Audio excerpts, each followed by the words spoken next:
పండుగ. అయితే కృతజ్ఞతార్పణల పండుగ అని అంటే ఏంటి ఈ యొక్క స్పెషాలిటీ? మనం చాలా పండుగలు జరుపుకుంటుంటాం కదా. ఏం పండుగలు? చాలా కాదు, చాలా తక్కువ కదా. క్రిస్మస్ పండుగ జరుపుకుంటాము, నూతన సంవత్సరాన్ని మనము జరుపుకుంటాము, అదేవిధంగా పునరుత్థాన పండుగను మనం జరుపుకుంటాం. అయితే కృతజ్ఞతార్పణల పండుగను కూడా మనం ఆచరిస్తున్నాం. ఏంటి ఈ యొక్క స్పెషాలిటీ అంటే దీని యొక్క విశిష్టత తెలిస్తే ఇంకా దీన్ని గొప్పగా ఆచరిస్తామన్నమాట. అంటే ఆచరించడం కాదు, అనుభవిస్తాం. ఈ కృతజ్ఞతార్పణ పండుగ యొక్క విశిష్టత అంత గొప్పది. ఏంటి అని అంటే పేర్లోనే ఉంది.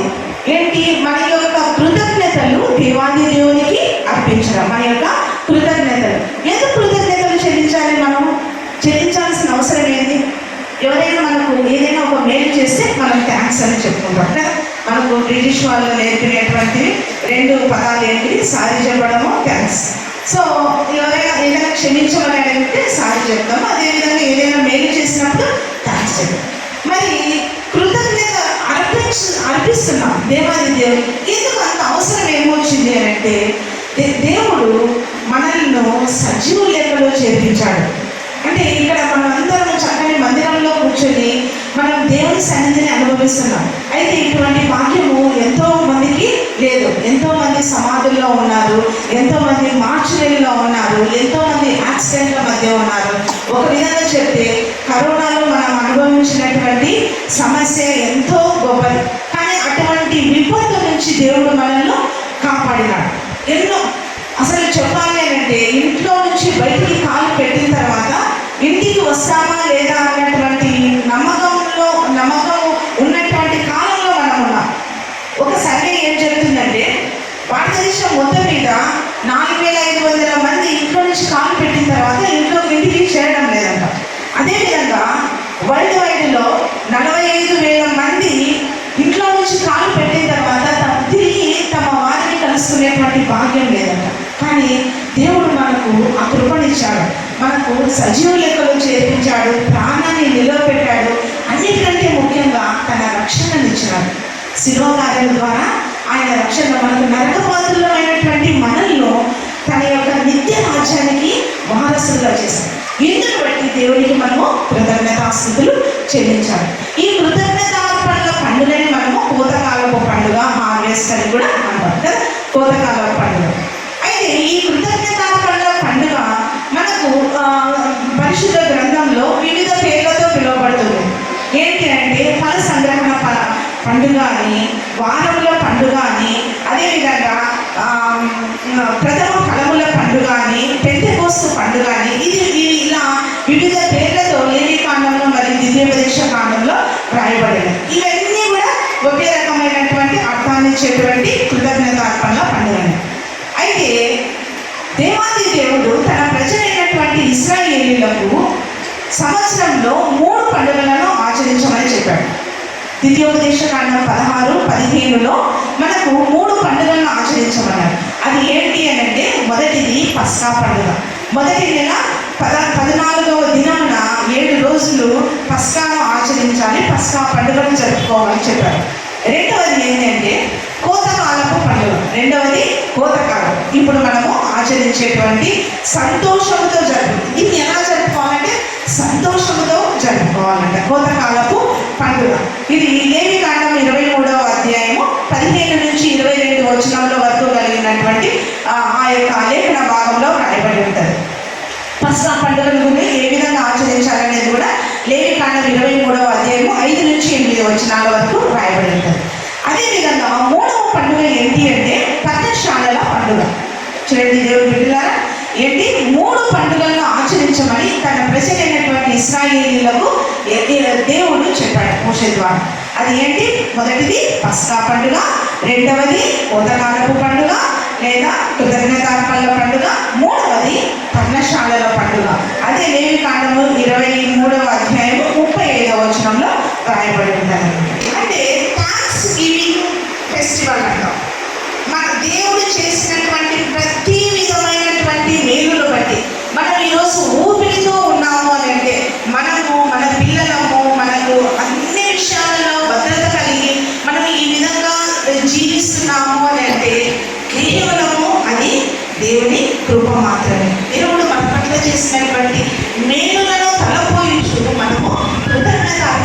ఎందులో చదువుతాం. ఆయనకు మనము మన యొక్క కృతజ్ఞతలను అర్పించాల్సినటువంటి ఆవశ్యకత ఎంతైనా ఉంది.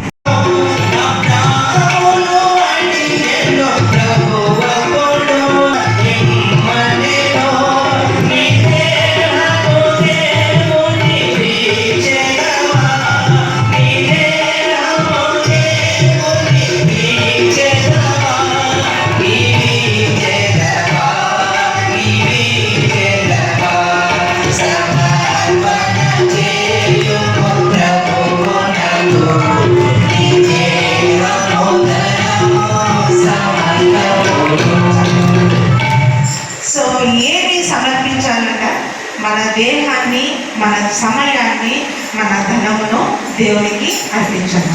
అంటే ఒక విధంగా చెప్పాలంటే మన జీవితాన్ని దేవుడు మనతో ఆయన పేరు మాట్లాడే దేవుడు.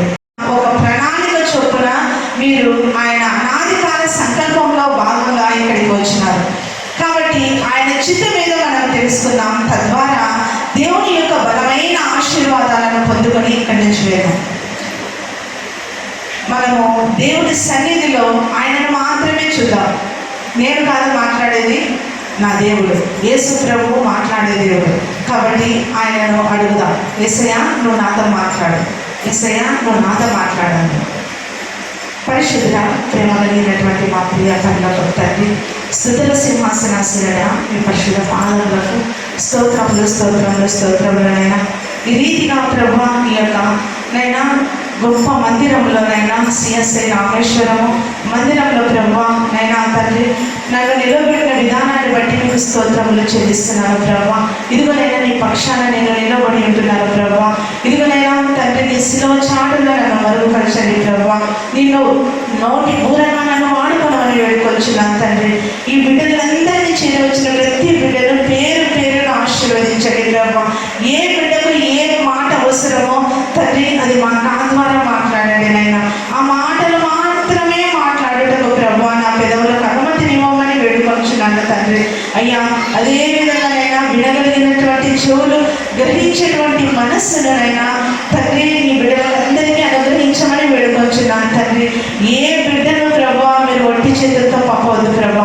ప్రతి బిడ్డను పేరు పేరుగా జ్ఞాపకం చేసుకోండి తండ్రి. నైనా ఈ సమయంలో తండ్రి ఈ యొక్క సన్నిధానంలో మేము వీక్షించినటువంటి సమయాన్నినైనా మా జీవితాలకు ఆశీర్వాదకరంగా మలచమని యేసుక్రీస్తు నామంలో ఈ ప్రార్థన సమర్పించి అడిగి వేడుకొని పొందుకొని ఉన్నాము తండ్రి. ఆమేన్. కృతజ్ఞత అర్పణల పండుగ 2025 సంవత్సరం కొరకు దేవాది దేవుడు ఇచ్చినటువంటి ఈ యొక్క వాక్యము పరిశుద్ధ గ్రంథం నుండి ద్వితీయోపదేశ కాండము 26వ అధ్యాయము 11, 19 వచనములు అందరము కలిసి విశ్వాసంతో గట్టిగా చదువుకుందామా. 26వ అధ్యాయం 11వ వచనము తదుపరి 19వ వచనం చదువుతున్నాం. నీ దేవుడైన యెహోవా సన్నిధిని దాన్ని పెట్టి నీ దేవుడైన వారిని నీ దేవుడైన యెహోవా దయచేసిన నీవును లేవీయులను నీ దేశంలో ఉన్న పరదేశులను సంతోషింపవలెను. అంటే నీకు కీర్తి ఘనత పేరు కలుగునట్లు నిన్ను రక్షించునని ఆ ప్రతిష్ఠిత జనమై ఉండువని యెహోవా నమన ప్రకటించెను. ఆమేన్. హల్లెలూయా. చూడండి దేవాది దేవుడు చెప్తున్నాడు కాదమ్మా, సర్వోన్నతుడు సర్వశక్తిమంతుడైనటువంటి దేవాది దేవుడు చెప్తున్నాడు. ఏమని చెప్తున్నాడు? నీవు యెహోవాకు ప్రతిష్ఠితమైనటువంటి జనం అంట. సో ఎప్పుడు నువ్వు ప్రతిష్ఠితమైనటువంటి జనం అని అంటే ఈ 26వ అధ్యాయము ద్వితీయోపదేశ కాండం 26వ అధ్యాయము 1వ వచనం నుంచి 11 వచనముల వరకు కలిగినటువంటి దేవుని వాక్యంలో ఉన్నటువంటి ఆ వాక్యానుసారంలో మనం నడుచుకున్నప్పుడు అంటే ఏంటి, కృతజ్ఞత అర్పణల పండుగను మనం ఎలా ఆచరించాలి, నామకార్థంగా ఆచరించకూడదు. ఎలా ఆచరించాలి అని నిజంగా మనం ఆచరించినప్పుడు ఎలా ఉంటామంట తాను సృజించిన సమస్త జనముల కంటే, దేవాది దేవుడు సృజించిన సమస్త జనముల కంటే ప్రతి ఒక్కరికి చెప్తున్నాడు నీకు కీర్తి, నువ్వు ఎక్కడైతే ఉంటావు అక్కడ నీకు కీర్తి వస్తుందంట, నీకు ఘనత వస్తుందంట, నీకు పేరు కలుగునట్లు నేను ఒక్కొక్కరిని దేవుడిని హెచ్చించాలని ఆశపడుతున్నాను. కాబట్టి మనము ఆయన సన్నిధిలో ఆయన ఏం మాట్లాడతాడో చూద్దాం అన్నమాట. సో ఒక్కొక్కరికి ఆయన కీర్తి ఘనత పేరు కలుగున్నట్లు నేను హెచ్చించాలని దేవాది దేవుడు ఆశపడుతున్నాడు అన్నమాట. అయితే దానికి కండిషన్ ఏంటంటే 11వ వచనం. ఎలా ఆచరించాలి అనేది 11వ వచనం ద్వారా దేవుడు మనతో మాట్లాడుతున్నాడు. అయితే ఇక్కడ ఈ వాక్య ధ్యానానికి వెళ్ళక ముందు నేను ఒక మన ప్రపంచంలో జరిగినటువంటి ఒక వ్యక్తిని గురించి చెప్పాలని ఆశపడుతున్నాను అన్నమాట. దేవుడిని ఒక వ్యక్తి నమ్ముకున్నప్పుడు దేవాది దేవుడు ఈ 19వ వచనంలో ఉన్నటువంటి, మీరు అనుకోవచ్చు, అమ్మా అందరికంటే అంత కీర్తి వస్తుందా, అంత ఘనత వస్తుందా, అంత పేరు వస్తుందా అని మీరు అనొచ్చు. అయితే ఖచ్చితంగా వస్తుందన్నమాట. ఒక వ్యక్తి, ఒక పేదవాడు, ఒక విధంగా ఒక చిన్న పిల్లవాడు, కనీసము మినిమం నీడ్స్ కూడా లేనటువంటి ఒక పిల్లవాడు, ఇంగ్లాండ్ దేశంలో ఉన్నటువంటి జరిగినటువంటి ఒక సంఘటన. ఒక పిల్లవాడు ఏమాత్రం తనకు అంటే ఆ కుటుంబము చాలా కష్టమైనటువంటి పరిస్థితుల మధ్య ఉంది. వాళ్ళ నాన్న వాళ్ళు పోషించలేనటువంటి స్థితిలో ఆ పిల్లవాడు ఏమనుకున్నాడంటే, ఎలాగైనా ఈ పరిస్థితిని నేను ఓవర్కమ్ చేయాలి, ఎలాగైనా ఈ పరిస్థితిని నేను ఓవర్కమ్ చేయాలని ఆ పిల్లవాడు ఏదో ఒక కష్టం చేయాలని చాలా ఆశపడుతున్నాడు. ఈ సమయంలో ఆ పిల్లవాడు కష్టపడుతూ ఏదో ఒక పని చేయాలని ఆశపడే టైంలో ఒక పాస్టర్ గారు అబ్బాయికి తరాసపడ్డాడు అనమాట. ఆ తరాసపడి అంటే అబ్బాయిని మీట్ అయినప్పుడు ఆ పిల్లవాడు చేసేటువంటి ఆ కష్టాన్ని చూసి ఏమన్నాడంటే, బాబు నేను నీకు ఒక పని చెప్తే చేస్తావా, నువ్వు నిజంగా చాలా గొప్పవాడు కదా, నిజంగా కదా, అయినా నాకు కావాల్సింది అదే, నేను నా పరిస్థితులను ఓవర్కమ్ చేయాలి, నేను గొప్ప వ్యక్తిని కావాలి, ఎలాగో చెప్పండి అంటే, నువ్వు యేసయ్యను నమ్ముకో, నువ్వు యేసయ్యను నమ్ముకో, దేవుని ప్రకారము నువ్వు 3 టీలు ఏంటి 3 టీలు దేవునికి ఇస్తే దేవుడు నేను గొప్ప వ్యక్తిగా చేస్తాను అన్నాడు. అదేంటి 3 టీలు?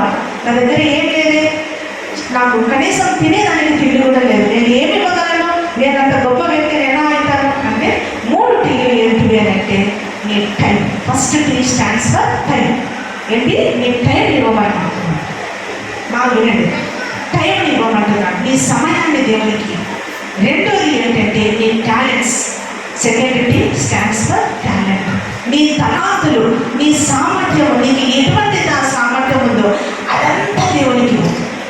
మూడవది ఏంటంటే టైం. మూడవది ఏంటి? టైం. టైం అంటే దశమభాగం. నువ్వు ఏమన్నా సంపాదించు, నువ్వు దశమభాగములు సంపాదించిన దాంట్లో దశమభాగం. ఇదేంటండి దశమభాగం ఇవ్వాలంటే ఎక్కడైతే ఎందుకు ఇస్తామో దేవునికి? సంపాదించి 100 రూపాయలు సంపాదిస్తే నేను 110 రూపీస్ ఇవ్వాలా? ఇవ్వలేదు అంటే ఆ పాస్టర్ ఉన్నాడు, నీకు చేయటకు నీ చేతులు ఇచ్చినది ఎవరు? నీకు కాలు ఇచ్చింది ఎవరు? నీకు జీవాన్ని ఇచ్చింది ఎవరు? దేవుడు. ఆ దేవునికి దశమభాగం ఎప్పుడూ నీది కాదు, అది ఖచ్చితంగా దేవుడిదే. నీది కేవలం 90%. నువ్వు 1000 రూపీస్ సంపాదిస్తున్నావా, 900 మాత్రమే నీది, మిగిలిన 100 దేవుడిదే. అది అంతే. అది ఇచ్చి చూడు, దేవునికి ఈ విధంగా చేసి చూడు, నువ్వు ఏ విధంగా ఉంటావో చెప్తాను. అవునా అంటే సరే, నీకు నీ ఇష్టం, అది నువ్వు గొప్ప వ్యక్తిని కావాలని ఆశపడుతున్నావు అంటే నీకు చెప్తున్నాను, సరే చూద్దాం అని అనుకున్నాడు. అబ్బాయి తన కష్టంలో రాత్రి పగలు అంటే టైం, ఎలాంటి టైం ఇవ్వాలా? అత్యంత శ్రేష్టమైనటువంటి టైం. పొద్దున్నే 9 గంట అంటారు కదా, పొద్దున్నే అర్లీ మార్నింగ్ అత్యంత శ్రేష్టమైనటువంటి గంట దేవునికి ఇవ్వాలి. టైంలో కూడా దశమభాగం 2.5 గంట దేవునికి ఇవ్వాలి. ఆ విధంగా ఇచ్చి చూడు. నువ్వు మనుషులను ఆశ్రయించొద్దు. ఏ మనిషి నమ్మదగిన వాడు కాదు. నీ కష్టము, నీ ప్రయాస, నీకు ఏం ఆలోచనలు కావాలా అది దేవుడు ఇస్తాడు అని చెప్పినాడు. ఆ అబ్బాయి పడుతున్నాడు, లేస్తున్నాడు, కిందికి పడుతున్నాడు, లేస్తున్నాడు, మీద పడుతున్నాడు. ఆ విధంగా చిన్నగా పైకి పోతున్నాడు. దేవుడు బ్లెస్ చేస్తూ వచ్చినాడు. అతను మినిమం నీడ్స్ నుంచి ఒక రేంజ్లో నిలబడ్డాడు. ఇదేదో బాగుంది, దేవుడితో నేను ఈ విధంగా స్పెండ్ చేస్తానంటే అబ్బాయి చాలా ఆనందపడుతున్నాడు అనమాట. ఆనందపడి దేవాది దేవుడితో అత్యంత సన్నిహితంగా మారిపోయి అతను ఒక పెద్ద ఒక ఉన్నతమైనటువంటి స్థితికి వచ్చినాడు.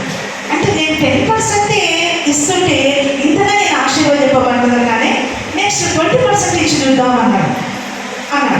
అంటే ఇంకా ప్లేస్ అయినాడు. 10 to 30 ఇచ్చినాడు. తర్వాత తను సంపాదించే దాంట్లో 40 ఇచ్చినాడు, 50 ఇచ్చినాడు, 60 ఇచ్చినాడు, 70 ఇచ్చినాడు, 80 ఇచ్చినాడు, 90 ఇచ్చినాడు. చూడండి దేవుని బిడ్డలారా, ఎంత మనం 10% ఇవ్వాలంటేనే మనం చాలా బాధపడతాం కదా. 1,00,000 రూపాయలు శాలరీ వస్తుంటే 10,000 నీది కాదు. 1,000 రూపాయలు అంటే 100 రూపాయలు ఇస్తాం, కానీ 1,00,000 రూపాయలు 10,000 ఇవ్వాలంటే బాధపడతాం. కానీ అది నీది కాదు, దేవుడు అని. అతను ఎంత ఇచ్చినాడు? 90%, అంటే 90,000 అతను ఇచ్చి 10,000 మాత్రమే ఇచ్చినాడు. అతను మల్టీ మిలియనీర్గా, ప్రపంచంలో ఒక పేరెన్నికగలిగేటటువంటి వ్యక్తిగా, ఇక్కడ అన్నాడు కదా, కీర్తి ఘనత పేరు నీకు వస్తుందని, అదే ఆశీర్వాదం అతనికి వచ్చినాడు. అతను ఎవరో కాదు, విలియం కోల్గేట్. అతను మనం రోజు పళ్ళు తోముకుంటాం కదా, అలాంటివి ఎన్నో ప్రోడక్ట్స్ అతని యొక్క కంపెనీస్లో ఉన్నాయి. అతను కేవలము 10%. ఆ 10% ఉంటేనే అతనికి కోటాను కోట్లు వచ్చినాయి. ఈ 90% ఎవరికి ఇస్తున్నాడు అంటే ఆ ఇవ్వడంలో అతను అంత ఆనందపడినాడు, అంత ప్లస్ అయిపోయినాడు. చూడండి దేవుని బిడ్డలారా, ఇవ్వడము దేవునికి ఇచ్చినప్పుడు అతను నార్మల్గా ఆయన హృదయం, ఆయన జీవితాన్ని ఇచ్చినాడు. అతను ఈరోజు దేవుడు నీ నుంచి ఏం ఆశిస్తున్నాడంటే, నీ జీవితంలో నీ హృదయంలో స్థానం కాదు, నీ హృదయాన్ని దేవుడికి ఇవ్వాలని అనుకుంటున్నాడు. నీ హృదయంలో ఆయన ఒక హృదయం అంతటిలో ఆయనే ఉండాలని ఆశిస్తున్నాడు. ఆయనకు నువ్వు ఇచ్చే సొమ్ము అనేది సెకండరీ, కానీ దేవుడికి నీ జీవితం కావాలనుకుంటున్నాడు. ఆ రోజు ఒక పేద పిల్లవాడిని ఒక మల్టీ మిలియనర్, అంటే ప్రపంచం పేరెన్నికగలిగినటువంటి ఒక గొప్ప వ్యక్తిగా, ఈరోజు కాలిఫోర్నియా న్యూయార్క్ టౌన్లో ఆయనది పెద్ద కోల్గేట్ కంపెనీ మీద ఒక వాల్ క్లాక్ ఉంటుంది, కింద కోల్గేట్ అని రాస్తుంటారు. మీరు దాంట్లో చూస్తే కన్నా నెట్లో కూడా సెర్చ్ చేస్తే వస్తుంది. అక్కడ ఏముంటుందంటే, నేను దేవునికి టైం ఇచ్చినప్పుడు దేవుడు నన్ను ఎంతగా బ్లెస్ చేస్తాను. ముఖ్యంగా ఎవరి బిడ్డలకు నేను చెప్తున్నా, అమ్మ సమయాన్ని వృధా చేయదు. మన ఫ్రెండ్స్ కానీ మన మొబైల్, ముఖ్యంగా అన్నిటికంటే ఇంపార్టెంట్ ఏంటంటే మనకు మొబైల్. ఏది లేకుండా ఉండొచ్చు, కానీ మొబైల్ లేకుండా 1 నిమిషం కూడా ఉండదు. కానీ అది అవసరం మేరకే ఉపయోగించుకోండి. అది ఉపయోగించుకోవద్దని నేను చెప్పను, కానీ అవసరం మేరకు ఉపయోగించుకోండి. దాని మీద డిపెండ్ కావద్దు. నీ సమయాన్ని, నీకు ఎప్పుడు టైం ఉంటే అప్పుడు దేవుడితో గడుపు. ఏమనదు, నాకు ప్రార్థన చేసేది రాదా, ప్యాకేజ్ చేస్తాను. నేను అదే ప్రాక్టీస్ చేస్తాను. నా కొడుకు కూడా అదే చెప్తాను. నాన్న నీకు ఏమి దిక్కు తోచలేదనుకో, మమ్మీ ఇంటికి వస్తాను అంటే, వద్దు నాన్న, నువ్వు దేవుడితో మమ్మీ మీద కాదు నీకు మమకారం ఉండాల్సింది. దేవుడితో నువ్వు ఆ సాన్నిహిత్యం పెంచుకో. మమ్మీ ఇవ్వలేనటువంటి భద్రత, మమ్మీ ఇవ్వలేనటువంటి పోషణ, మమ్మీ ఇవ్వలేనటువంటి సంరక్షణ ఎవరిస్తారు? దేవుడు ఇస్తాడు. కాబట్టి మన పిల్లలకు నేర్పుదాం ఆ విధంగా సమయాన్ని దేవునితో స్పెండ్ చేసే విధంగా వీలైనంత వరకు మనము కృతజ్ఞతలు చెల్లించాలి. Thank you Jesus, thank you lord Jesus, thank you lord Jesus. కూర్చుంటే లేస్తే అదే దానికి అలవాటు పడితే మనం చాలా ఏముంటుంది. ఆయన ఎవరు? స్తుతుల సింహాసనాశ్వరుడు. ఇంతవరకు అందరూ పాట పాడినప్పుడు ఆయన మన మధ్య ఉన్నాడు. ఆయన ఎక్కడ స్థితి ఉంటే అక్కడ ఆయన పరిపాలన ఉంటుంది. ఆయన పరిపాలన కింద మనం ఉంటే మనకు సర్వం ఉంటుంది. కాబట్టి నేను ఒక పేద పిల్లవాడిని ఒక గొప్ప వ్యక్తిగా చేసినటువంటి దేవుడు ఈరోజు మనము ఆ మార్గంలో ప్రయాణించినప్పుడు నిన్ను నన్ను కూడా అంత గొప్ప వ్యక్తిగా, అంతకంటే గొప్ప వ్యక్తిగా దేవాది దేవుడు ఆశీర్వదించగలిగినటువంటి సమర్థుడు, శక్తిమంతుడు మన యేసయ్య. ఆయన అసాధ్యమంటూ ఏది లేదు. అయితే మనం ఏం చేయాలంటే సబ్మిట్ చేయాలి. మన జీవితాన్ని అతనికి యేసయ్యకు సబ్మిట్ చేసుకోవాలి. అయితే ఈ కృతజ్ఞతార్పణ పండుగను నేను 4 రకాలుగా విభజించాలని అనుకుంటున్నాను. అది ఏంటంటే, ముందు ఎందుకు మనము కృతజ్ఞతార్పణ పండుగను జరుపుకోవాలి? పిక్చర్ వచ్చింది. ఎందుకు? మన జీవితాన్ని బట్టి ఆయన మన జీవితం, మనం ఇప్పుడు జీవించేటువంటి జీవితము ఆయన కృపని, ఇంకో విధంగా చెప్పాలంటే ఆయన భిక్షనే. కాబట్టి ఆ జీవితాన్ని బట్టి మనము కృతజ్ఞతలు చెల్లించాలన్నమాట. అయితే మనకు కృతజ్ఞతార్పణలు చెల్లించడం వల్ల మనం ఎందుకు ప్రతి సంవత్సరం కూడా కృతజ్ఞతార్పణల పండుగను ఎందుకు జరుపుకోవాలి? మనకు సమూయేలు మొదటి గ్రంథము 2:30 ఎవరైనా చదివి సహాయం చేయండి. నన్ను గణపరచు వారిని నేను గణపరచుదును. ఎందుకంటే ఆయనను గణపరచు వారిని ఆయన గణపరిచే దేవుడు అంట. అయితే ఆయనను ఎలా గణపరచాలి అంటే సామెతలు 3:9 ఏమిచ్చి ఆయనను గణపరచాలంట? మనల్ని దేవుడు గణపరచాలని కోరుకుంటున్నాడు. కృతజ్ఞతార్పణల పండుగను ఎందుకు జరుపుకోవాలంట? దేవుడు మనల్ని ఒక్కొక్కరిని ఆయా స్థలాలలో, నువ్వు ఏ స్థలంలో ఉన్నావో, ఏ విభాగంలో ఉన్నావో, చదువుకుంటున్నావా, లేకపోతే ఉద్యోగం చేసుకుంటున్నావా, లేదా గృహిణిగా ఉన్నావా, లేదా పనులకు పోతున్నావా, ఆ స్థలంలో దేవుడు నిన్ను గణపరచాలని దేవుడు ఆశపడుతున్నాడు. అయితే ఎలా గణపరచాలి అని అంటే సామెతలు 3:9 నీ రాబడి అంతటిలో, మళ్ళీ ఒకసారి చదువుమా,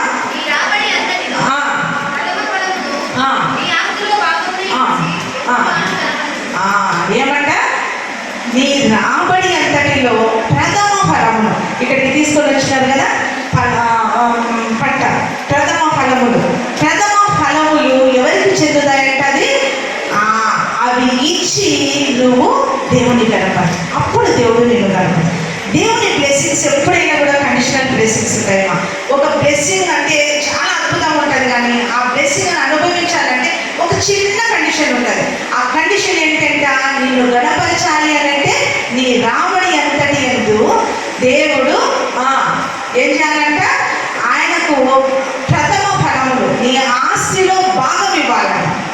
ఆస్తిలో భాగం ఇచ్చి ఆయనను గణపరచాలంట.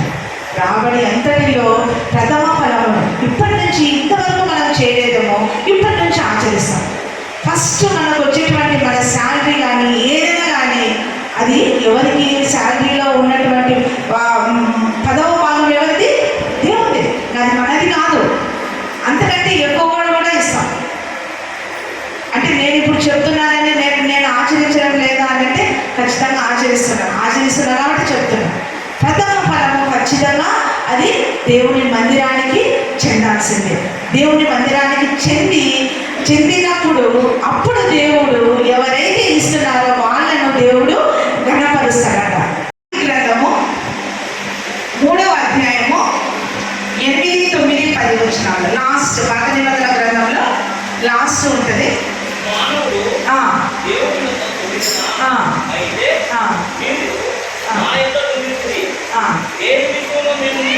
లోనికి 10వ భాగము తీసుకొని వస్తే ఏముంటుందంట? ఆకాశపు వాకిలు. దేవుడు ఎక్కడున్నాడు? ఆకాశం నుండి ఉన్నాడు. ఆయన ఆకాశం మహాకాశంలో పైన ఉన్నాడు. ఆకాశపు వాకిలను విప్పుతాడంట. పట్టజాలనంత, నువ్వు పట్టుకోలేనంత ఆశీర్వాదాలు. ఇప్పుడు ఆ కోల్గేట్ అదే అనుభవిస్తున్నాడు అనమాట. ఎన్నో సాక్ష్యాలు ఉన్నాయి. నువ్వు పట్టుకోలేనంత ఆశీర్వాదాలు దేవుడు కుమరిస్తాడు. సో కాబట్టి మనం ఎందుకు కృతజ్ఞతార్పణలు పండుగ చేసుకోవాలి అని అంటే నెంబర్ 1 ఎందుకు ఆయనను గణపరచాలి. రాబడి అంతటిలో ప్రథమ ఫలము తీసుకొని వచ్చి ఆయనను గణపరచాలి.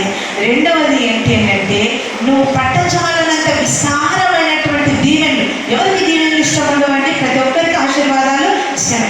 అది కూడా ఎలాంటివి ఇస్తారంట? నువ్వు పట్టుకోలేనంతగా దేవుడు ఆకాశపు వాకిళ్లను విప్పుతాడంట. అవకాశాలు అనేటువంటి ద్వారాలను, ఆకాశపు వాకిళ్ళు అంటే ఏంటివి? మనకు అవకాశాలు అనేటువంటి ద్వారాలను తీసి ఆయన మనకు అంత దీవెనలను కుమ్మరించేటువంటి దేవుడే ఉంటున్నాడు అనమాట. సో ఇక్కడ నేను మన పరిశుద్ధ గ్రంథంలో ఆ విధంగా ఇచ్చి దశమ భాగాలను ఇచ్చి దేవుణ్ణి ఆశీర్వాదాలను పొందుకున్నటువంటి 2 వ్యక్తులను మీ ముందుకు తీసుకొని రావాలని ఆశపడుతున్నాను. ఒకటి ఏంటి అంటే మనం సమూయేలు మొదటి గ్రంథమే చదివినాం కదా. సమూయేలు మొదటి గ్రంథం 2:30 చివరికి వచ్చినాం కదా. పైన 1, 2 అధ్యాయాలలో ఏముంటుందమ్మా? ఒక వ్యక్తి ఉంటారు. ఎవరు ఆ వ్యక్తి? ఒకసారి చూడండి. అన్న. ఎవరు? అన్న అనేటువంటి ఒక వ్యక్తి. ఆమె మన మామూలు స్త్రీనే. అయితే ఆమెకు ఒక లోపం ఉంది. అన్నీ ఉన్నాయి కానీ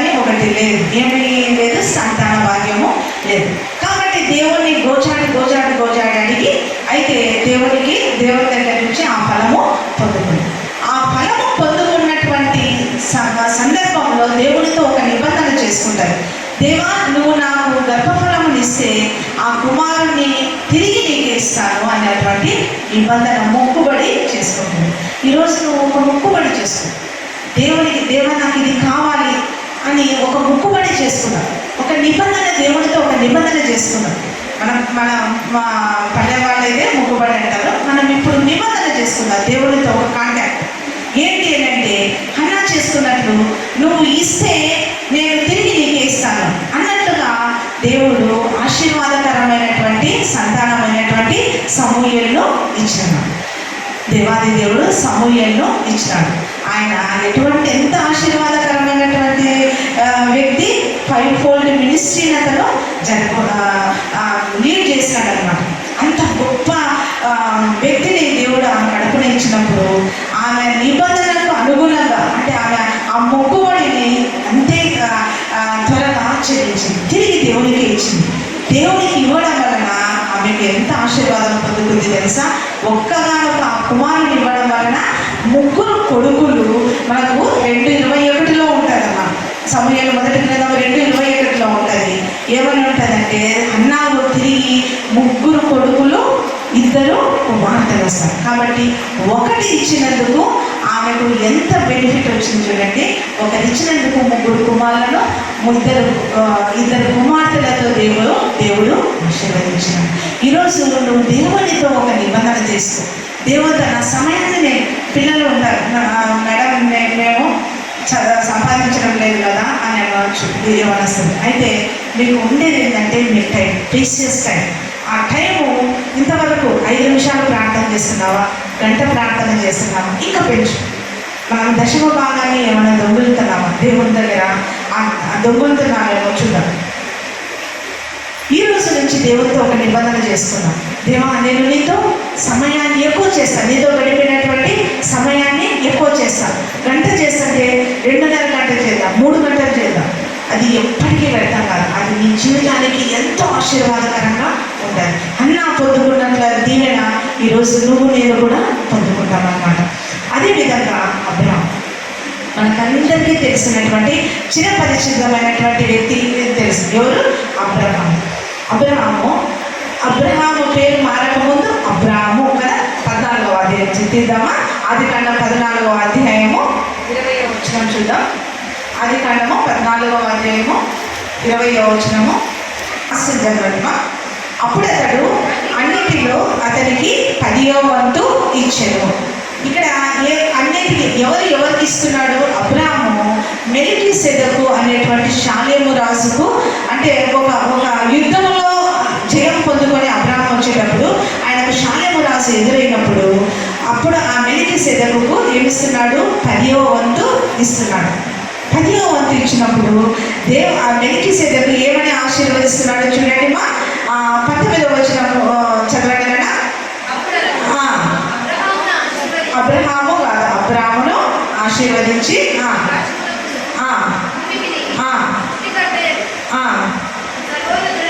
చూడండి, మీరందరినీ దేవుడు ఆశీర్వదిస్తున్నాడు. ఆకాశానికి భూమికి దేవుడైన సర్వోన్నతుడైన దేవుని వల్ల మీరందరూ ఆశీర్వదింపబడాలని దేవుడు కోరుకుంటున్నాడు. ఆమేనండి, ఆమేన్, హల్లెలూయా.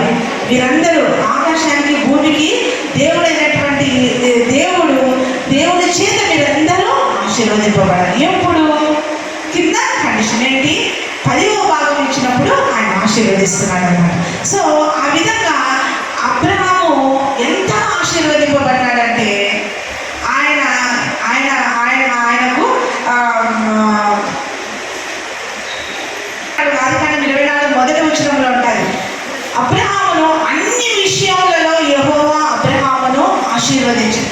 ఎన్ని విషయాలంటే అన్ని విషయాల్లో, ఇంకా ప్రతి విషయంలో, అంటే నువ్వు ఇంట్లో ఉన్నప్పుడు, బయట ఉన్నప్పుడు, పొలంలో, ప్రతి విషయంలో అబ్రహామును ఆశీర్వదించినాడు అన్నమాట. రాజులు ఆశ్చర్యపోయే రీతిగా అబ్రహామును ఆశీర్వదించినాడు. అంత గొప్పగా అబ్రహామును ఆశీర్వదించినటువంటి దేవుడు ఇప్పటికీ కూడా అబ్రహాము యొక్క ప్రజలు, ప్రపంచంలో 3/4 ప్రజలు ఎవరు? అబ్రహాము సంతానమే. ఇసుక రేణువులంతగా ఆశీర్వదించబడ్డాడు. ఆశీర్వదించినాడు దేవుడు. అంటే అంత ఆ ఆశీర్వాదము ఎలా వచ్చింది అంటే విశ్వాసముతో ఆయన విత్తినటువంటి ఆ విత్తనం వలన, విశ్వాసముతో విత్తినటువంటి విత్తనం వలన ఈరోజు మనం కూడా మన యొక్క విత్తనము అంటే ఏంటి? మన యొక్క అర్పణలను దేవునికి అర్పిద్దాం.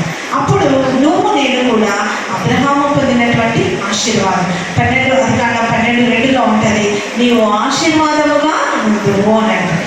నేను ఇక్కడ ఉన్నటువంటి ప్రతి ఒక్కరిని దేవుడు ఆ విధంగా చూస్తున్నాడు. నువ్వు ఆశీర్వదింపబడతావు, నువ్వు ఇతరులకు ఆశీర్వాదంగా ఉంటావు.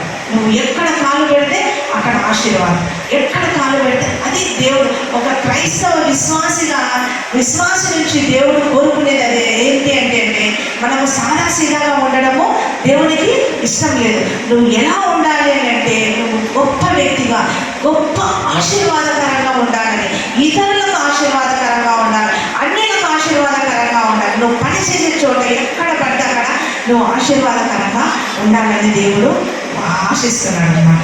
రెండవది ఏంటంటే కృతజ్ఞత అర్పణ పండుగలో మనము ఏమి ఇవ్వాలి? సంఖ్యాకాండము 18 12 నుంచి 15 వచనంలో త్వరగా చదవండి. సంఖ్యాకాండము 18 12 నుంచి 15 వచనాలు.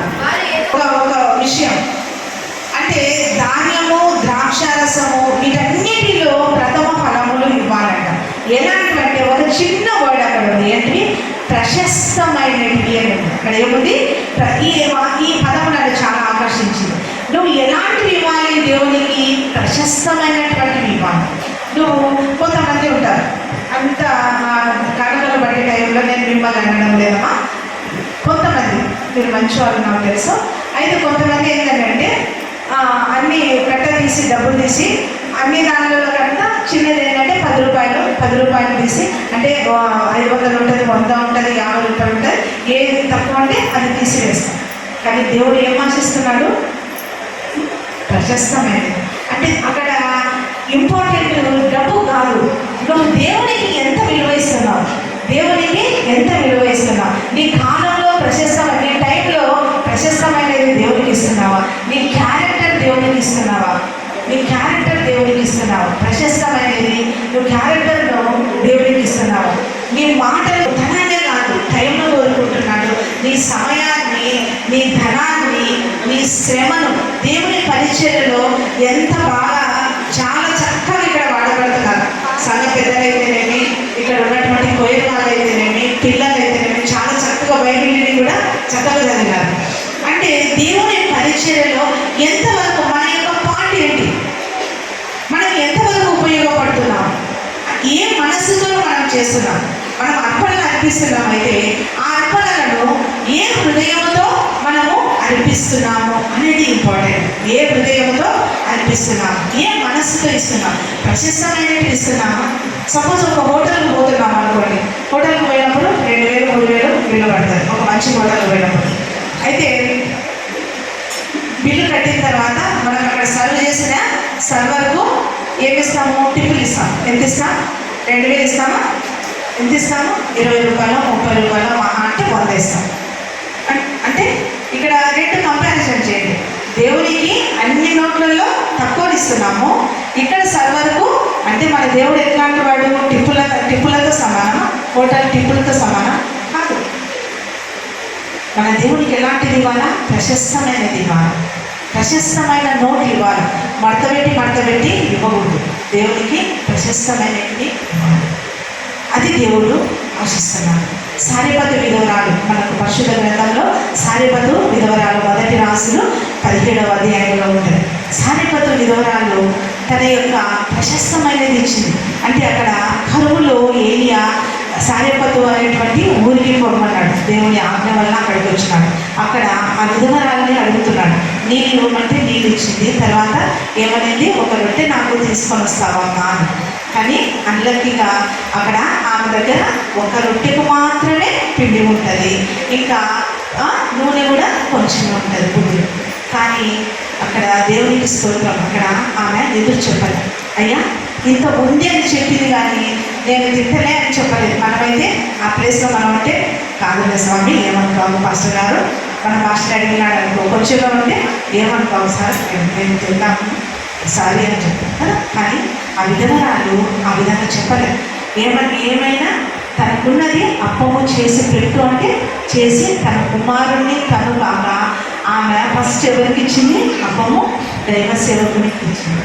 మనకు షుడ్ రెస్పెక్ట్ అవర్ మన పాస్టర్ గారు, మనకు పరిచయం చేసేటువంటి దేవుడు నియమించినటువంటి ఆ పరిచారకులను మనము రెస్పెక్ట్ ఇచ్చారు. విత్ ఆల్ అవర్ హార్ట్ మనం హృదయపూర్వకంగా పరిచయం చేసేటువంటి దైవ సేవకులను సన్మానించాలి.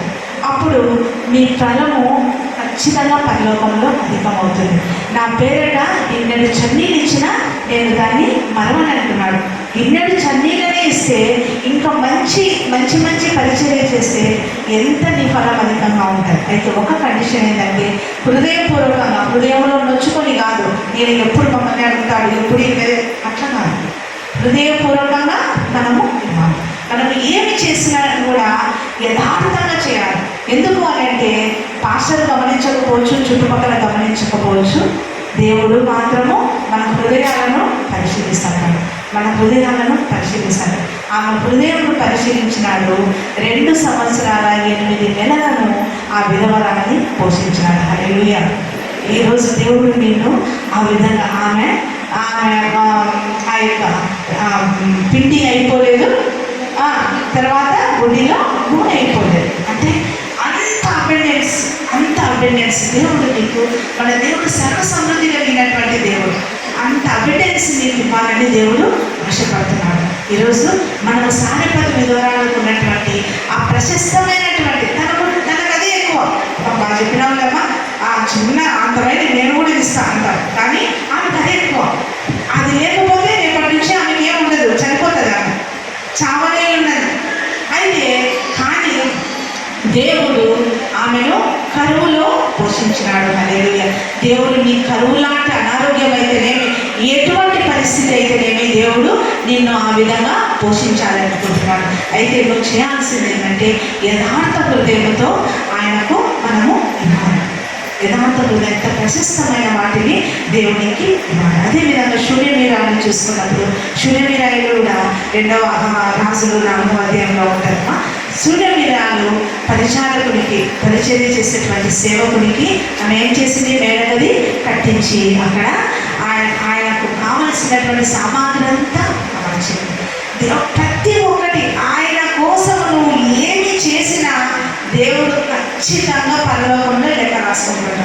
నువ్వు చాప వేసినా, కసు ఊడ్చినా, ఒక చిన్న పని చేసినా కూడా అది నీకు, నీ ఇంటి వారికి ఖచ్చితంగా ఆశీర్వాదకరంగా ఉంటుంది. అది ఎంతగా ఆమెను దేవుడు హెచ్చించినాడంటే ఆమె పేరు రాయబడలేదు, కానీ ఘనురాలు అని పరిశుద్ధ గ్రంథం ఏమని ఆమెకు పిలిచింది? ఘనురాలు అంటే. ఈరోజు నువ్వు నేను దేవుడు ఆ విధంగా ఘనురాలలా ఉండాలని కోరుకుంటున్నాను. మనము మన యొక్క ప్రయాసలో దేవుని పరిచయకు మనము మన వంతు మనము కృషి చేద్దాం. కృషి చేసినప్పుడు ఆ విధంగా శూన్యమీరాలని ఘనురాలు అనేటువంటి చారిత్రక బిరుదుని ఏ విధంగా ఇచ్చిందో, ఒక గొప్ప పాత్రను పరిశుద్ధ గ్రంథంలో ఏ విధంగా ఒక స్థానాన్ని కల్పించిందో, ఈరోజు నిన్ను నన్ను కూడా ఒక ట్రెండ్ సెట్టర్గా ఉంచాలని దేవుడు ఆశపడుతున్నాడు. అయితే నువ్వు ఇవ్వాల్సింది ఏంటంటే ప్రశస్తమైనటివి ఇవ్వాలి. మొదటి దాంట్లో మనం ఏం నేర్చుకున్నాము? ఆయనను మన రాబడి ఎంతటి ప్రథమ ఫలంలో దేవునికి అర్పించాలి. దేవుని తద్వారా గడపరిచినప్పుడు ఆయన మనల్ని గడపరుస్తాడు. రెండవది ఆయనకు ప్రశస్తమైనటివి ఇవ్వాలి. మన జీవితంలో నీ పిల్లలైతే దేవునికి ప్రతిష్ఠించు, దేవుని కోసం ప్రతిష్ఠించు. పరిచయం చేసేది మనం నేర్పిద్దాం.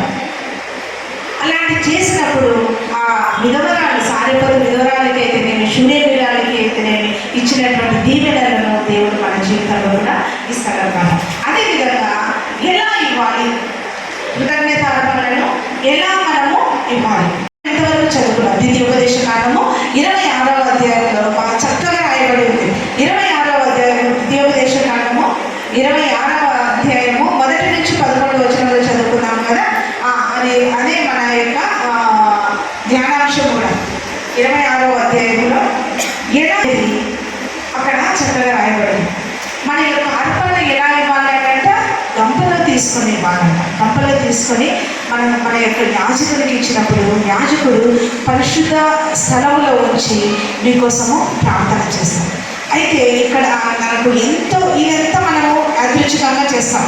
అంటే ఇది మనం సంవత్సరం మనం చేసేది. అంటే ఇప్పటి నుంచి మన యొక్క పరిస్థితిని మార్చుకున్నాం. ఎలా ఇవ్వాలి అంటే ఖచ్చితంగా దశమ భాగం కంటే ఎక్కువ ఇవ్వాలి. అంటే ప్రథమ ఫలాలు, స్వేచ్ఛార్పణలు, దేవుడు నిన్ను ఆశీర్వదించిన కొలది దేవుడు నీకు ఇవ్వాలి. దేవుడికి ఎంత చూడండి, అక్కడ కోల్గేట్ దేవుడు ఆశీర్వదించే కొలది అతను ఇస్తూనే ఉన్నాడు, అతను బ్లెస్ అవుతూనే ఉన్నాడు అన్నమాట. సో ఆ విధంగా దేవుడు నేను ఎంతగా ఆశీర్వదిస్తే అంతగా నువ్వు ఇవ్వాలన్నమాట. అయితే ఇక్కడ 11వ అధ్యాయంలో ఇక్కడ 5వ వచనం నుంచి అక్కడ మనం చేయాల్సిన పనులు అక్కడ ఉంటాయన్నమాట. అక్కడ నీవు నా తండ్రి నశించుతున్నటువంటి అరామే దేశస్థుడు, అతడు ఐగుప్తులకు వెళ్ళిన అదంతా ఉంటారు. అంటే ఇక్కడ ఇశ్రాయేలీయులతో అంటున్నాడు. ఈరోజు నేను నన్నుతో ఏమంటున్నానంటే, మనం మన యొక్క అర్పణలను దేవుని సన్నిధికి తీసుకొని వచ్చినప్పుడు, ఒకవేళ డబ్బే తీసుకొని వచ్చి ఉంటావేమో, లేకుంటే పంట తీసుకొని వచ్చి ఉంటావో, అది తీసుకొని వచ్చినప్పుడు నువ్వు చేయాల్సిన పని ఏంటంటే, నీ గత జీవితంలో సంవత్సరం అంతా దేవుడు ఏ విషయాలలో దేవుడు నిన్ను కాపాడినాడు, ఏ పథకాల నుంచి దేవుడు నిన్ను కాపాడినాడు, ఏ అనారోగ్య పరిస్థితుల నుంచి దేవుడు నిన్ను కాపాడినాడు, నీ పిల్లల విషయంలో ఏ విషయంలో కాపాడినాడు, ఏ మేలులు చేసినాడని వాటన్నిటిని ఏం చేయాలంట, తలపోయాడంట. ఒకవేళ రక్షణ పొంది ఉంటే ఆయన యొక్క రక్షణను గురించినటువంటి కృతజ్ఞతతో నీ హృదయము నిండిపోవాలి. మన హృదయము కేవలం దేవుడు. ఆ విధంగా వచ్చి చూడండి, దేవుని యొక్క ఆశీర్వాదాలు మనం చూస్తాం.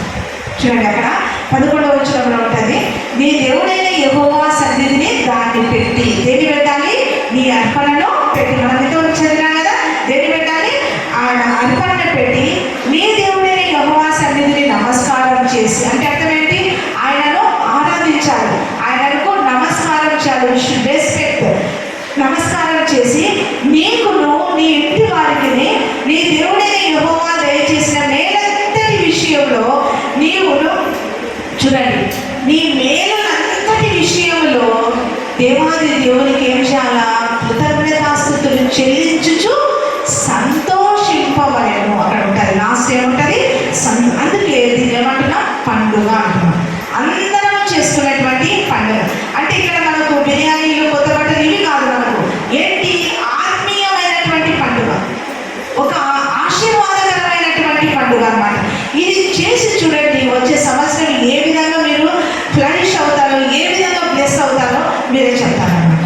అంటే మన హృదయము ఆయన యొక్క, ఎవరు ఉండకూడదు, నీ అర్పణ నీ దేవుడు తీసుకొని వచ్చి దేవుడి దగ్గర పెట్టి నువ్వు ఆయనను ఆరాధించు. ఆయన చేసిన మేలన్నిటినీ తలుపు. ఇతరుల కోసం కాదు మనం చేసేది, వాళ్ళు వీళ్ళు అనేది కాదు, అందరినీ మర్చిపోతాం. నీకు ఇచ్చినది కొంచెమే కావచ్చు, ఆ కొంచెం దాంట్లో కూడా దేవుణ్ణి గణపరచు. దేవుణ్ణి గణపరిచినప్పుడు దేవుడు నేను గొప్పగా ఆశీర్వదిస్తానన్నమాట. చూడండి, పొట్టి చెక్కయ్యను చూసినప్పుడు పొట్టి చెక్కయ్య మనకు లూకాసు వార్త 19వ అధ్యాయంలో జక్కయ్య ఉంటారు. జక్కయ్యకు దేవుడి దగ్గరకు వచ్చినప్పుడు ఆయన చేసినటువంటి మంచి పని ఏంటి, ఆయన సంపాదించిన అక్రమాస్తి అంతలో సగం బీదలకు ఇచ్చినాడు. ఏమి చేసినాడు, 10వ భాగం కాదు, సగం బీదలకు ఇచ్చినాడు. అంటే దేవుని దగ్గరకు వచ్చినప్పుడు మనం ఆ విధంగా చేస్తాం. రియల్గా దేవుని మన జీవితంలోకి ఆహ్వానించినప్పుడు దేవుడు మనము పొట్టి చెక్కయ్యలాగా మారిపోతామన్నమాట. అదేవిధంగా మనకు లూకాసు వార్త 21వ అధ్యాయము 1 నుంచి 4 వచనాలు ఒక ట్రెమెండస్ ఉమెన్ ఉంటుంది అన్నమాట. ఒక గొప్ప స్త్రీని మనం అక్కడ చూస్తామన్నమాట. లూకాసు వార్త 21వ అధ్యాయము 1-4 వచనాల్లో ఉంటుంది అన్నమాట. ఎవరమ్మా, పేద విధవరాలు, ఒక గొప్ప వ్యక్తి.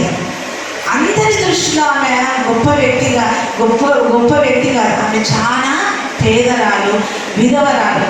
ఆ కాలంలో స్త్రీలకు విలువ లేదు, ఈ కాలంలో స్త్రీలకు విలువ ఉన్నా కూడా ఆమె అందరి దృష్టిలో అత్యంత పేదరాలు కానీ సైట్ ఆఫ్ గాడ్ జీసస్ చూస్తున్నాడు. అక్కడ కానుక పెట్టెలో వేసేటువంటి యెరూషలేము పట్టణంలో కానుకల పెట్టెలో 12 లేదా 13 కానుకల పెట్టెలు ఉంటాయట. ఆ కానుక పెట్టెల్లో వేసేటలను ఆయన గమనించేటప్పుడు ఆ పేద విధవరాల దృష్టిని ఆయనను ఆకర్షించింది. ఆ పేద విధవరాలు లక్షలు కోట్లు వేయలేదు. ఎంతమ్మా? 2 కాసులే. ఎంత వేసింది? 2 కాసులే. కానీ ఆయన యేసయ్య ఏమంటున్నాడు? ఈ పేద విధవరాలు తన జీవనమంతయు వేసింది అంటున్నాడు. ఆమెకు రేపటికి ఏం లేదు, మొత్తం ఆమె దగ్గర ఉన్నదంతా దేవుడికి ఇచ్చేసింది. ఆమె దేవునికి ఇచ్చేసింది. రేపు ఎలా ఉంటుందో ఆమెకు తెలియదు. కానీ దేవుని మీద విశ్వాసంతో, నమ్మకంతో, విశ్వాసపు అడుగులు వేసి వేయడం వలన దేవునితో ఆమె ఏమని అనిపించుకుంటుంది అంటే, మనసులో ఆమె చనిపోయిన తర్వాత దేవుడు అనేటాడు, శబాష్, బలా నమ్మకమైనటువంటి మంచి దాసురా అంటాడు కదా. బలా నమ్మకమైనటువంటి మంచి దాసురా. ఈరోజు మనము ఆ విధంగా ఉన్నాము. మన జీవనం అంతా అంటే నీ ఆస్తి అంతా వేయమని చెప్పడం లేదు, కానీ నీ నీ నీ యొక్క జీవితం అంతా ఆయన, మన జీవితం, మన హృదయం అంతా ఆయన యొక్క అధికారానికి లోబడతాం. అప్పుడు దేవుడు ఇచ్చేటువంటి దీవెనలు ఈ విధంగా ఉంటాయి.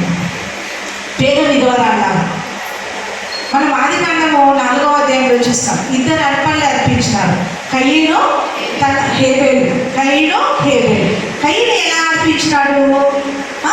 కొంత. ఎంత? కొంత. అంటే 2 అర్పించినారు, ఓకే. అయితే శ్రేష్టమైనది హేబేలు అర్పించినాడు. విశ్వాసముతో ఇబ్రీ పత్రికలో ఉంటుంది, విశ్వాసుల జాబితాలో హేబేలు ఉంటాడు.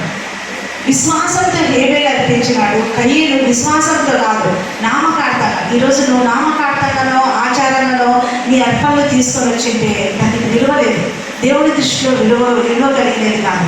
ఒకవేళ ఆ విధంగా తెచ్చినా ఇక్కడికి వచ్చిన తర్వాత మన యొక్క యాటిట్యూడ్ మారిపోవాలి. అయ్యా, నువ్వు చేసిన దానికి నేను అర్పిస్తున్నాను.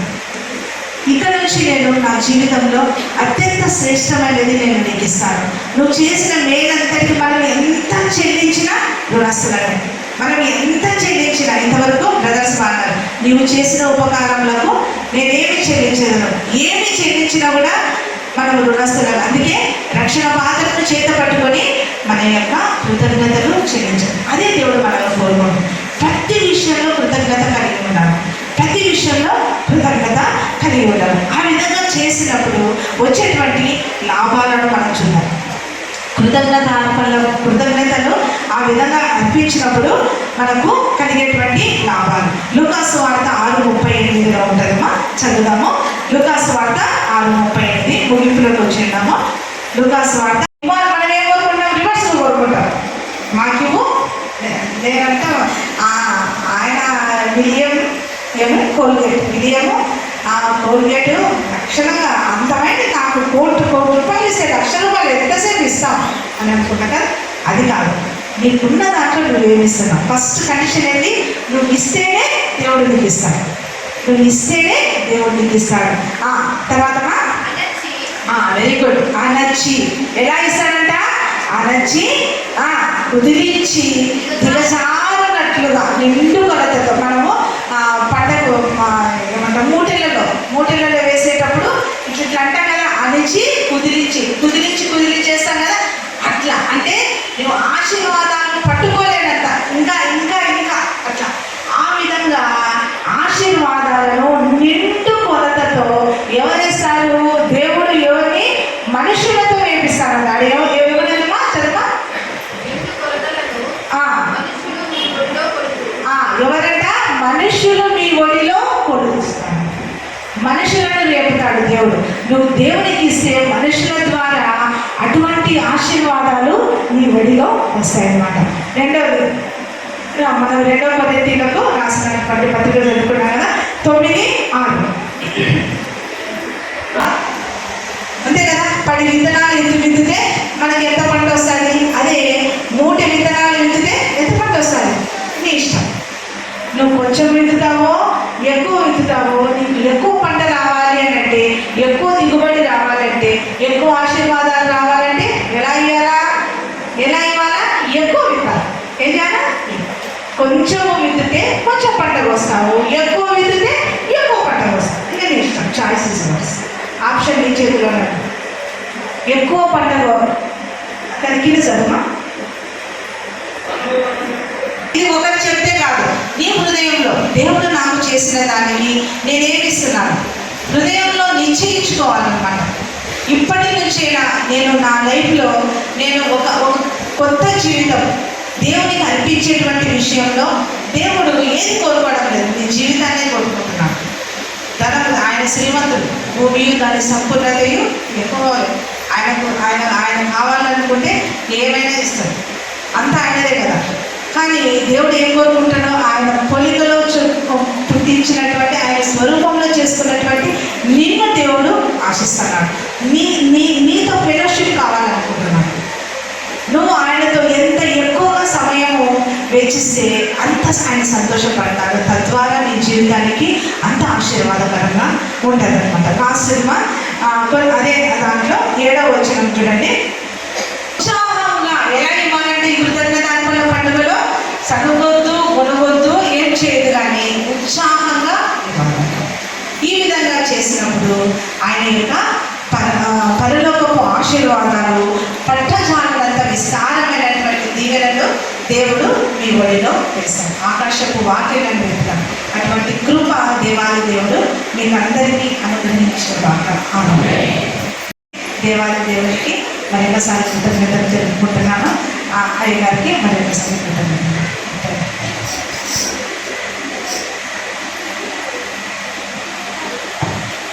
దేవుని పిల్లరా,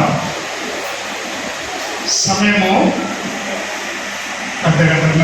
గంట అయింది, అయినా ఇంకా వినాలి అని మరి నాకు అనిపిస్తుంది. నేను కూడా ఎంతో ఆసక్తితో మరి అక్క చెప్పిన మాటని వింటున్నారు. శ్రీమతి అరుణ హరీష్ గారు మాట్లాడింది. దేవుడు ప్రేరేపించి చక్కగా నిన్న దేవుడు మనందరం కూడా అంతర్జాతీయ మహిళా దినోత్సవాన్ని మరి జరుపుకుంటున్నాము.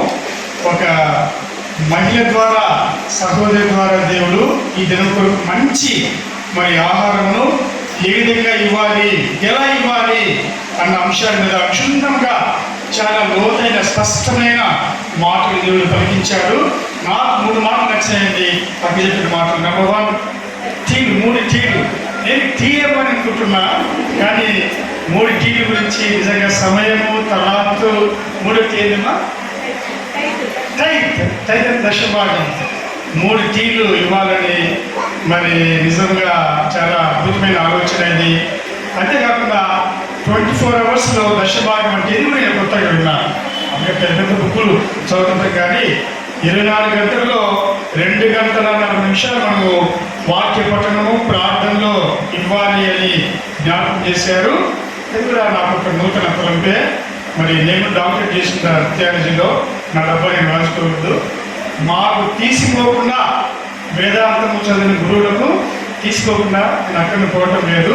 నేను విన్నా కానీ ఫస్ట్ టైము దేవుడి వాక్య పరిచయంలో అరుణ నరేష్ గారిని దేవుడు గొప్పగా నిలబెట్టాడు.